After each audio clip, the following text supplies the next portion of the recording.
పాకిస్తాన్ సైన్యం కుక్కలా తోకముడిచి పారిపోయింది. భారత దాడుల దాటికి వణికిపోయింది. ఈ మాట అన్నది భారతీయులు కాదు, భారత పాలకులు అసలే కాదు, విదేశీలే ఆ మాట అంటున్నారు.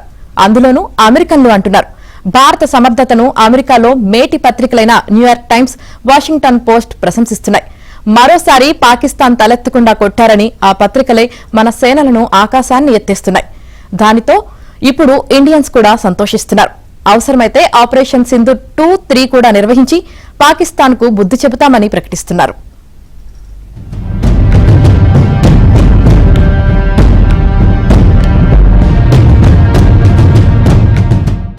భారత్ పాక్ యుద్ధాన్ని తానే ఆపానంటూ అమెరికా అధ్యక్షుడు డొనాల్డ్ ట్రంప్ జబ్బలు చరుచుకోవడంపై భిన్నాభిప్రాయాలు వ్యక్తమవుతున్నాయి. ట్రంప్ వ్యాఖ్యలను భారత్ ఇప్పటికే ఖండించింది. అయినా అమెరికా ప్రభుత్వం వైపు నుంచి డాంబికాలు మాత్రం ఆగటం లేదు. ఈ నేపథ్యంలోనే అమెరికాలోని చాలా మంది మేధోజీవులు ట్రంప్ తీరును ఎండగడుతున్నారు. ఆయన మాటలకు విలువ లేదన్నట్లుగా ప్రకటనలు ఇస్తున్నారు. పాకిస్తాన్ సైన్యం భయంతో తోక ముడిచి కుక్కలా పారిపోయిందని అమెరికా రక్షణ శాఖ మాజీ అధికారి మైఖేల్ రూబిన్ అంటున్నారు. సమర్థమైన ఆయుధాలతో భారత ఆర్మీ పాకిస్తాన్ దాడులను తిప్పికొట్టిందని ఆయన విశ్లేషించారు. కాల్పుల విరమణ కోసం పాకిస్తాన్ ప్రభుత్వం నానా తంటాలు పడిందని, అందుకోసం సిగ్గుపడకుండా భారత్ను చేతులెత్తి వేడుకుందని ఆయన వెల్లడించారు. వాస్తవానికి యుద్ధంలో పాకిస్తాన్ చావుదెబ్బ తినదని ఆయన చెప్పారు. సైనిక పరంగానూ దౌత్య పరంగానూ భారత్ కు ఇది అతిపెద్ద విజయమని ఆయన ప్రకటించి ట్రంప్ వాదనను తోసిపుచ్చారు. ఇకపై ఉగ్రవాదాన్ని ప్రోత్సహించడం మానుకుంటే పాకిస్తాన్ కు శ్రేయస్కరమని ఆయన హెచ్చరించారు. And then when Pakistan continued to try to retaliate, India was able to put their airfields out of commission.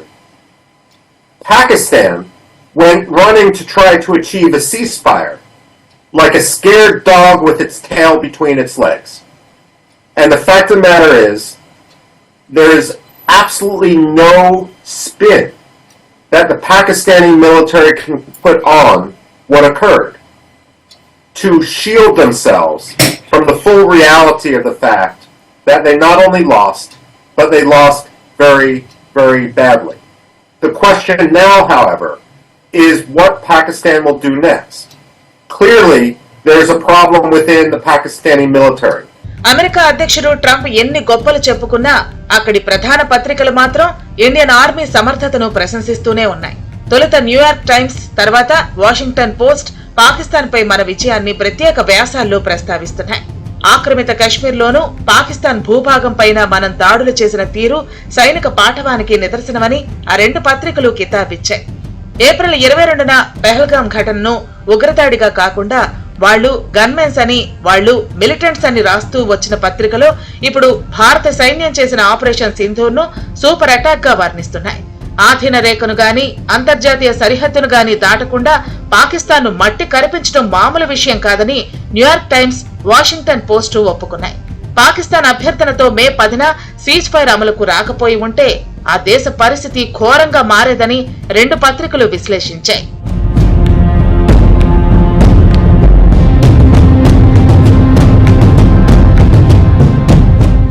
Pakistan సైనిక స్థావరాలపై దాడితో భారత్ పూర్తి పైచేయి సాధించిందని న్యూయార్క్ టైమ్స్ ప్రస్తావించగా, ఒక దెబ్బకు పాకిస్తాన్ లో రన్వేలు, మిలిటరీ కట్టడాలు దెబ్బతిన్నాయని వాషింగ్టన్ పోస్ట్ వెల్లడించింది.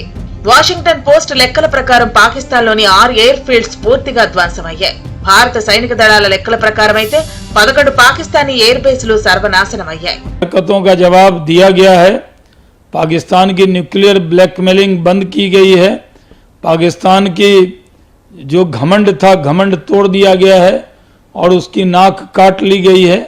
वो जो पाकिस्तान दंभ भरता था अपने एयरफोर्स पर, वो एयरफोर्स उसका रखा रह गया है. हमने घुसकर मारा है और पाकिस्तान को बता दिया है कि अगर आइंदा हरकत की तो किस तरह का दम भारत रखता है, ये उसको मालूम हो गया है. భారత సైన్యం పాకిస్తాన్ కోలుకోలేని దెబ్బ కొట్టిందని రక్షణ రంగ నిపుణులను ఉటంకిస్తూ వాషింగ్టన్ పోస్ట్ రాసుకొచ్చింది. శాటిలైట్ చిత్రాలను పరిశీలించిన తర్వాతే 3 హ్యాంగర్లు, 2 రన్వేలు, కొన్ని భవనాలు నేలమట్టమయ్యాయని నిర్ధారించింది. భారత క్షిపణులు పాక్ భూభాగంలో 100 కిలోమీటర్ల దూరం వరకు వెళ్లి మరీ నిర్దేశిత లక్ష్యాలపై దాడులు చేశాయి. 1971 తర్వాత పాకిస్తాన్ పై ఇదే అతిపెద్ద దాడి అని కూడా అదే పత్రిక గుర్తు చేసింది. పాకిస్తాన్ వైమానిక దళం నిర్వీర్యం అయిపోయిందని, భారత దాడులను నిలువరించలేకపోయిందని వాషింగ్టన్ పోస్ట్ పలుకరించిన విశ్లేషకులు కుండబద్దలు కొట్టారు. పాకిస్తాన్ పై భారత్ కు ఇంకా కోపం తగ్గలేదని, మళ్లీ దాడులు చేసినా ఆశ్చర్యం లేదని రక్షణ నిపుణులు చెబుతున్నారు. देखिए, पाकिस्तान आतंकवाद की जननी है. पाकिस्तान आतंकवाद को बढ़ाता है, आगे बढ़ाता है, जो उससे बनता है वो करने का प्रयास करता है. अभी तो उनके मंत्री ने ही कहा कि हम तो ये 3 दशक से कर रहे थे, कुछ देशों के कहने से कर रहे थे.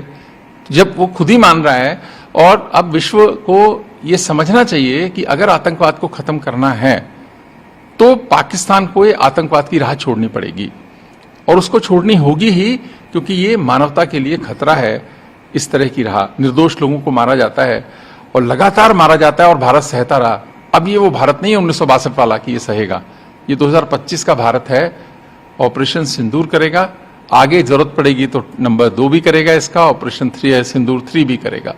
నూర్ ఖాన్ ఎయిర్ బేస్ వ్యవహారాన్ని కూడా అమెరికా పత్రికలు ప్రస్తావించాయి. రావల్పిండిలో ఉన్న ఈ ఎయిర్ బేస్ పాకిస్తాన్ రాజధాని ఇస్లామాబాద్ కు అత్యంత సమీపంలో ఉంటుంది. పాక్ ఆర్మీకి యుద్ధ సామాగ్రి మొత్తం నూర్ ఖాన్ ఎయిర్ బేస్ నుంచే సరఫరా అవుతుందని వాషింగ్టన్ పోస్ట్ వెల్లడించింది. ఇండియన్ ఎయిర్ ఫోర్స్ దానిపై దాడి చేయడంతో అక్కడున్న ఆయుధాలన్నీ తునాతునకలైపోయాయి. సమీప భవిష్యత్తులో పాకిస్తాన్ వ్యూహాత్మక ముందడుగు వేసే అవకాశం కూడా లేదు. అంటే ఇప్పట్లో పాకిస్తాన్ కోలుకోదని కూడా స్పష్టమవుతోంది. మరోపక్క నూర్ ఖాన్ ఎయిర్ బేస్ దగ్గర ఒక యూనిట్ లో అణు ఆయుధాలు ఉన్నట్లుగా తెలుస్తోంది. వాటి పరిస్థితి ఏంటన్న ప్రశ్న తలెత్తింది. అయితే అణ్వాస్త్రాలకు ఎలాంటి ఢోకా లేదని అంతర్జాతీయ అణుశక్తి సంస్థ నిగ్గు తేల్చింది. దానితో ప్రపంచ దేశాలు ఊపిరి పీల్చుకున్నాయి.